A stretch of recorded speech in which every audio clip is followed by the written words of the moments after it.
Hello, and we are live. Welcome to Usable Live. My name's Johann, and if you're wondering, there might be someone missing here next to me, and that is because Oliver and the gang are currently at Slush, which means I have to sit here all by myself and try to entertain you guys for up to at most an hour. Well, what we want to touch on today is something we've been playing around with for a bit, but we haven't concretely used it properly yet. So that is to use Usable as your database. We've tested it multiple times, it works fine, but we haven't built anything concrete around it. And that's kind of what I want to show off today, because this is an app that I desperately need at home. And this is kind of why the app was developed in the first place. And it's kind of a movement to push micro apps in a sense with Usable, so that you can have several different small apps that connect with Usable. So let's just jump right in and show you the slide for today, just to give some context. And again, if you have any questions, just throw them in the comment section, and then we can go through that. We'll take it a bit casually today because I'm all alone and I don't have anyone to bounce off of. So today we are making we've made a micro app where we only use Usable as the backend. So if you're wondering what that means, it basically means that instead of having a database or some complex caching mechanisms and various things behind the scenes, we only use Usable, and we use the Usable login approach as well, so that you log in with your Usable account and then everything is done through Usable from that point on. So you don't need to have a server-side application, or you can lean more towards client-side applications. So let's just jump right in here and show you what I mean. So the idea here is that you log in with the Usable credentials. So if you already are a Usable, already have a Usable account or have a Usable user, then you can log into the system already without issue.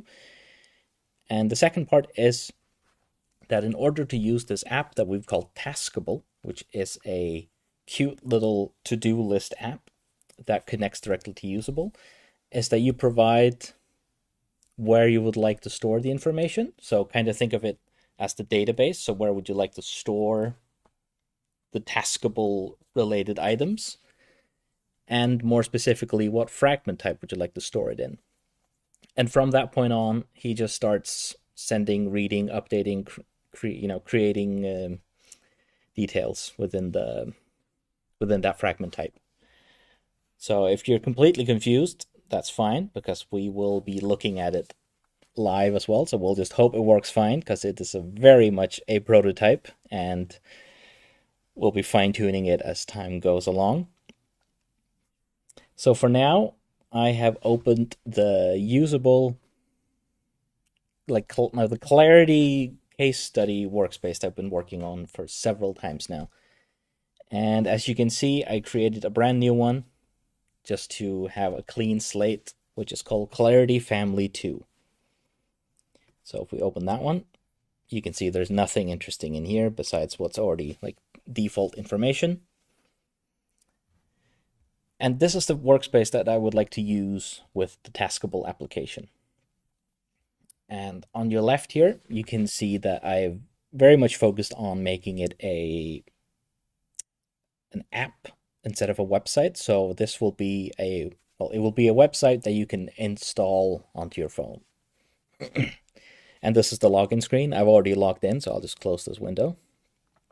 But again, you can see you can log in with your Usable account. Once you log in, this is the screen you'll be met with, which is that now you have to connect the Taskable app to your fragment type / workspace of choice. So before we start, I think I'll create a dedicated fragment type for these tasks. So I'll create a new fragment type, call it tasks, and we can call it like any and all to-dos related to my life and my struggles. And we'll give it a cute little icon. I don't know, we'll just pick that one. Has a check mark in it, so we'll pick that one. And of course, we'll make it cyan, because why not? And create the fragment type. There we go.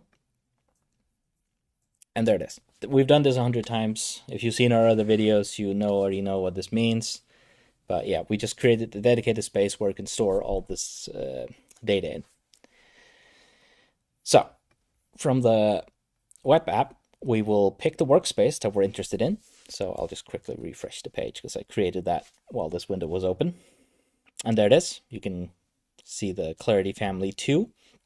And as you can see, this app connects directly to the Clarity family, or the workspaces that I have access to as my usable user up here, called Usable Live or Jóhann Live. All right, so I'll pick next. And from here, we have to pick the fragment type. So the only reason we have this step as well is just so we don't just shove tasks anywhere. They go in a specific box that are specifically made for tasks. And from here, we can see that we have the tasks at the bottom there. So we'll pick that one and we press connect workspace. Connecting, and there we go. It has been set up. Now I did throw in a little pop-up in here. We can look at it. We'll look at it in a bit, but for now we can just ignore it. So this is the app. There's nothing too fancy about it. You can press the icon at the top and you see who's signed in, and you can sign out. And let's see. From here, we can create a card. So if you're used to using Google Keep, it kind of has the same feel to it. So I'll create a title. We'll call this the Christmas list. So everyone we're buying Christmas presents for this year, since it's very appropriate. And we'll say the description would be a collection of people we need to buy Christmas presents for, something like that. And then we can add an item. Let's say we'll just add John. We'll add Olafur and Brian, Julius, Jesper, Hannah. We'll just add some of our staff plus John. All right, and that's it. We close it. And it seems to have been creating a lot of them, but that's, again, it's a test case. So what we do here is that we open the task list, the workspace. And let me just delete all these duplicates, because I feel like I've never actually tried to create the card and then immediately create the items. So he created a bunch of them. So let's just delete those. We can demonstrate what happens when I delete them. As you can see, there's only one left. I refresh this, and there's only one in the app. So there's a direct link between the workspace or the fragment type and the app itself. And as you can see, it has some tags on here. So app:/taskable, that's just for good reference, so we know where this operation came from, what version of the app it's using. And then a collection. So if you have lists for work and personal or whatever have you. But anyway, if we open it, we can see it's just a raw JSON object. And that's it. So if we create another list just for the heck of it, let's call it construction work or something like that. And then we'll give it a description called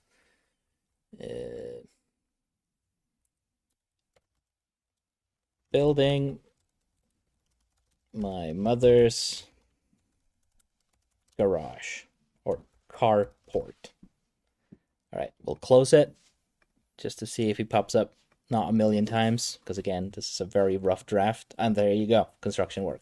And here there's nothing in there. I think I even misspelled it.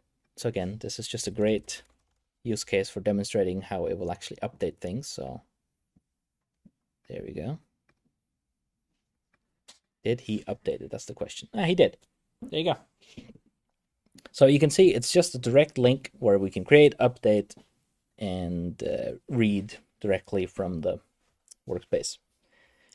And as you can see, when we added that building my mother's carport, it maps directly to the summary of the fragment.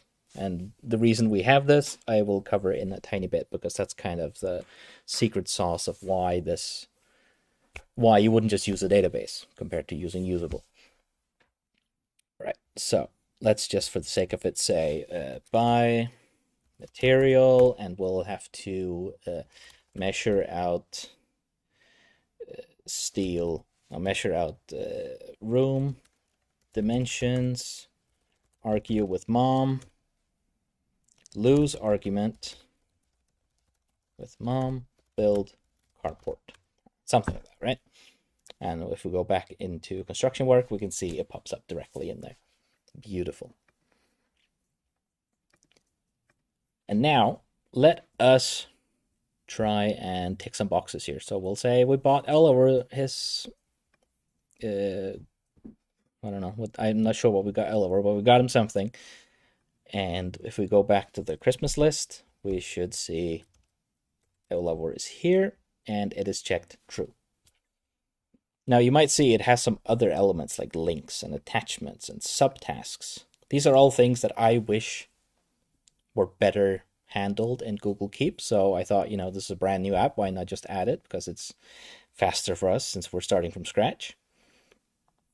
And the way you interact with that piece of information is that if I pick Hannah, I can add a description saying she is very picky, not piggy, picky about her cars. She has very expensive hobbies. And then we can add a link, and we'll call it https cars.com. I don't know, something like that. Close it, and there you go. Now you can see that there's a link attached to this specific to-do list, to-do item, and a description as well. So if you want to add a little bit more flair to the to-do list. If we refresh it, you can see it pops up right here. It has a URL called cars and a description. So again, we're just using it as a database. Kind of, if you know what a document database is, this is kind of similar to that in terms of interactions. And that is kind of more or less the concept of this app and how you can use Usable as a database. So if we hop real quickly back to this presentation, we can see that this is what we demonstrated, that you connect with a workspace and a fragment type, and from there you can create, read, update, and delete from your workspace using the Usable APIs. However, here's what's interesting. It's that because you're using Usable, you're storing all this information directly in Usable, which again, we've seen multiple times that you can ask Usable to obtain information, or you can use an AI agent to obtain information through Usable. So what I wanted to demonstrate here is that we essentially store the to-do items as in the specific fragment type that we specified. But what we can also do is generate a template and an instruction set that we store in the workspace. And the reason we'd want to do that is because the Taskable app only uses the API to store or read or manage data within the workspace. Whereas any other LLMs or agents or whatever tool you might use that supports MCP, like Cursor, Claude, Gemini, various others, they can all communicate directly with Usable, asking it to like add more items or delete items, or I bought all the presents, which in an LLM's head would mean, oh, okay, I'll go tick off all the items. Or even better, you can use the Usable chat directly to do this. So I think we might as well just try that right away rather than just talking about it. So that's what this little button at the top left corner is, which is that you link or you enhance this app with usable chat. So as you might remember, this is the pop-up that showed up earlier. And all it really says is that if you press this button, he will generate an instruction set and a template, which are things we've done in several lives now, probably every single time at this point, which will instruct the agents to know how to create to-do items, how to update them, how to handle when you come with multiple ones, as well as how to always structure the to-do items. So, I mean, let's just tell him to create it. So we'll just let him run. He says he's done. And there you go. When it changes to a little chat icon, it means he has finished it. So, I mean, if I press it, he will open it in this tiny little tab. So I suppose it works. So we'll just stick with this. But before we do that, let's hop on over back to the workspace and just have a look at them so we can actually see the fragments he created. So he created an instruction set, and as you can see, he created a template. So if I open the instruction set, it is called Taskable instruction set. He remembers to use the right tags so that he knows what to look for when he opens up the app. Again, this is all API based. And this file is static. It's using versioning to make sure that you always have the latest one if changes come along. And it just goes through the instructions of how to respond to when a user asks about adding items to the Taskable app or adding items to a to-do list. All right. And then if we open the template, he goes through and demonstrates how to structure these items. And again, I picked JSON because for me that makes sense. If it's something else makes sense for you, then you could use whatever you want. You can just use clear text or YAML or XML. It really doesn't matter. It's just this information is stored in usable, and it just needs to, when it arrives to whatever app you're making, it needs to be parsed and understood and then presented to the user. So it really doesn't matter what structure you're using. I'm using specifically JSON. All right. So enough of that. So we'll just quickly kind of demonstrate a brand new feature in usable, usable chat, which is, we'll just say hello first. Oh, look at that. At the top here in the usable chat, you can press add. And now you can actually select what workspace you want to scope into when you're talking to this chat. So the idea here is that usually when you talk to the usable chat, he has access to everything. So if you ask a too broad a question, he will look across multiple different workspaces and maybe give you a completely wrong answer. So I will tick Clarity Family only because that's the only one we're currently working in. And then you can see it's up there and it says Clarity Family, and this is what's currently used as a context. So from here, I will say, hey, so we've gotten all the presents, the Christmas presents, except the one for Julius, because it was not available at this time. It will be available next week, something like that. Can you use the instruction sets? Again, this is, I will have to specify this, but in the future, in usable chat, you will not have to do this anymore. So just stay tuned to update my to-do list. Then we'll see what he does with that information. So what he does is that he searches for the instruction set. He says he's found the Christmas list. He obtains everyone in the list. And there we go. He says he has...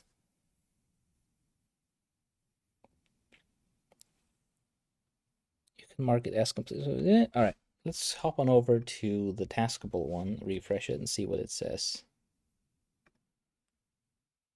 All right, hang on. We'll just tell him he seems to not have checked everything off. So we'll say, can you tick everyone that we've bought for them?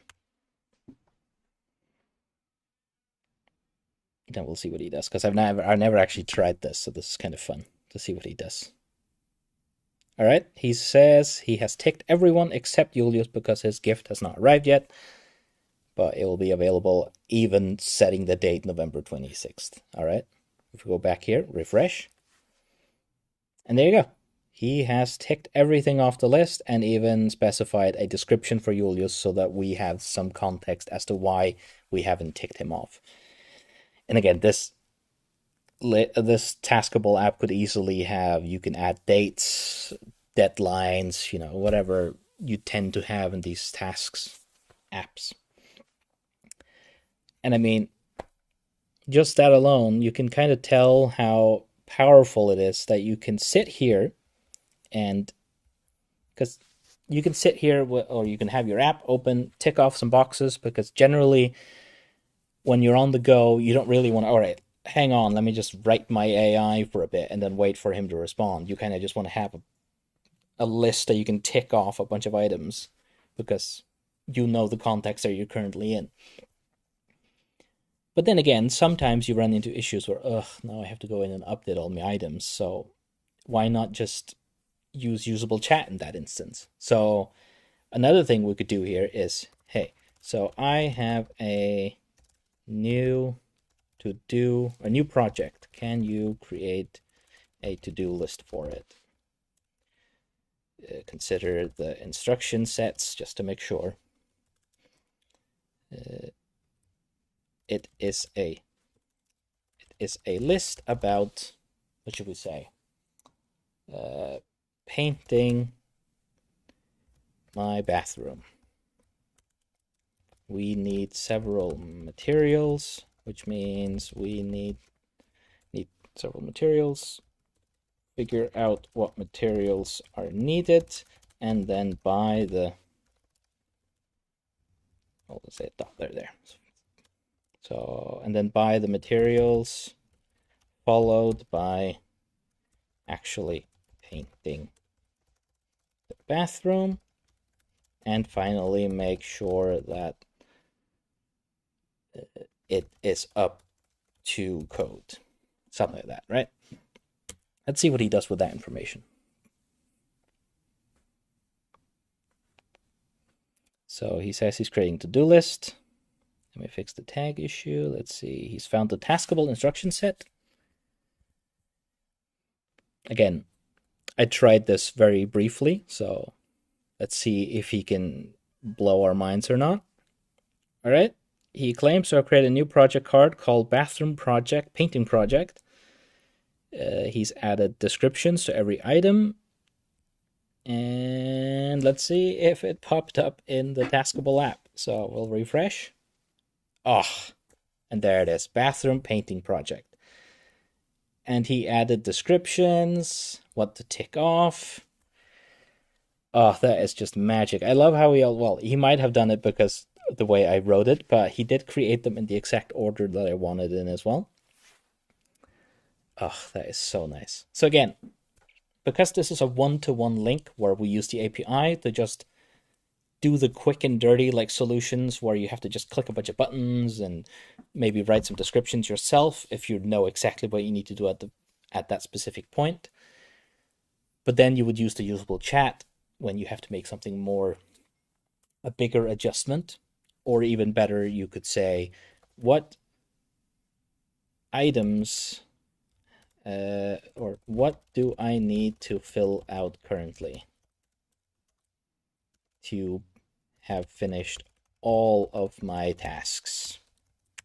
Something like that, right? So if you're overwhelmed with tasks that you should be working on, you can again use usable to dig into the specific tasks that you have. As you can see, he went across all the cards and found all the items were missing.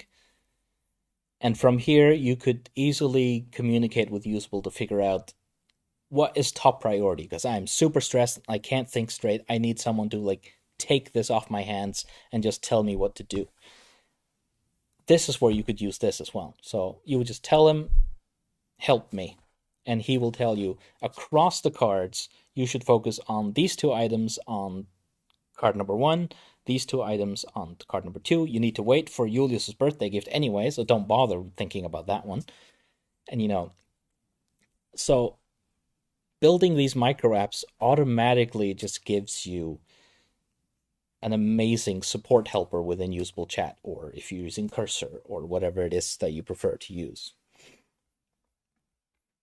And if we hop on over to the memory fragments, you can see that it's again just this JSON blob of information that usable knows how to parse without issue, and the app knows how to parse without issue, and all you need to do is communicate through either the app or the AI medium to figure out exactly what needs to be done. And again, this solution used this card method where we had all the to-do items in it. Version 2 might have that we separate the cards from the items, and then each item will be their own fragment with descriptions and links and image attachments or whatever have you.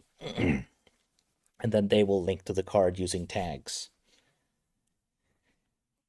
It really doesn't matter in terms of the API side of things, but again, these are things that are very easy to iterate over because it's so quick to work with this. And the really ideal thing as well is that while I developed this, I was able to use usable to check what was in usable to make sure everything was correctly structured. So once we've got the data structure, like the JSON objects, nice and fitted, I told them afterwards, all right, now make a template and instruction set that follows these rules. And this is essentially it. It's just a workspace with some fragment types and 2 static ones, which is the template and the instruction set, and then all the fragments in the whatever fragment type you chose, which in my case was the tasks one. And then from there on out, it's just tags. He's using tags through the powerful API route, which like the API endpoint, which is the fragment list, which is to be able to query the data within usable, kind of like a database. And it's incredibly fast so far. One final thing I'd like to note before I end is that with this, because we're connecting to this workspace, I've just said I want to use this workspace. And it is currently the workspace ID and the instruction of fragment type ID is just stored in the browser. So if you were to use a different phone or a different computer, it would say, hey, you don't have a workspace or fragment ID connected. Can we go through that process? You pick the 2 ones that you're interested in, that you used in your other device, and then it works. And what I'm trying to hint at here is that multiple people can use the exact same Taskable workspace and fragment type. So, for example, I've set up a workspace, my own personal workspace at home, where my wife and I are on it. And here I've created a tasks fragment type. So when I use Taskable, I will just pick that workspace, my personal workspace, and the fragment type. And when she wants to use it, she does the exact same thing, and then we automatically sync up perfectly. There's no WebSockets or any super complicated polling mechanisms that make sure that we're in sync, because everything is handled by usable. All I need to do on my end in the Taskable app is maybe occasionally refetch, or add a refetch button, and make sure that every time you open the app, we make sure to fetch all the latest ones, and that's it. So you get all of these somewhat like more or less more complicated features that you would have to set up with your database. And maybe because we're using Vercel for hosting, it means that you can't just use WebSockets. Whereas here, it's not really an issue, because once we're done here, I will probably converting this app to be a client-side app, because it's much simpler, it's way faster, and it will feel really smooth on mobile devices and run way faster on mobile devices. And again, because I'm just connecting to usable, I'm not using any sensitive information whatsoever. It's just connect to usable, and that's it. So I think on that note, if there are no questions, I would just like to point out that usable, you can use usable as your database and your personal AI at the same time. And this is why I think using usable as your database compared to just a regular old database is way more powerful, because you can use usable chat on top of the existing app. So I think let's just pop here. There we go. So I think on that note, you're welcome to try out the Taskable app. We'll probably post it online once it's gotten a proper name, because currently it's just called Taskable /Chi Vercel app. Hang on, I can quickly show it to you since we haven't been here for an hour. So this is the URL right here. Taskable /chi.vercel.app. Once Oliver comes back from Slush, or he gets bored at some point, he can add the Taskable or task.usable.dev. We'll see what happens, what he'll do. But once it's up and running, we'll be sure to post it online so that you can use it yourself and try it out. And by all means, complain about it as much as you want on our Discord channel or on our Facebook page, and let us know what's wrong so that we can work on it. This is very much just a small little passion project that we want to set up. Oh, Oliver says he's never bored, which means he'll never do it, unfortunately. But we'll see. But I think I've held on to you long enough. So I think from here on out, I think you should try out the Taskable app, or try to build your own using usable as your backend. And if you would like to know more, please don't hesitate to contact us through our social medias. And on that note, you should go and make something usable.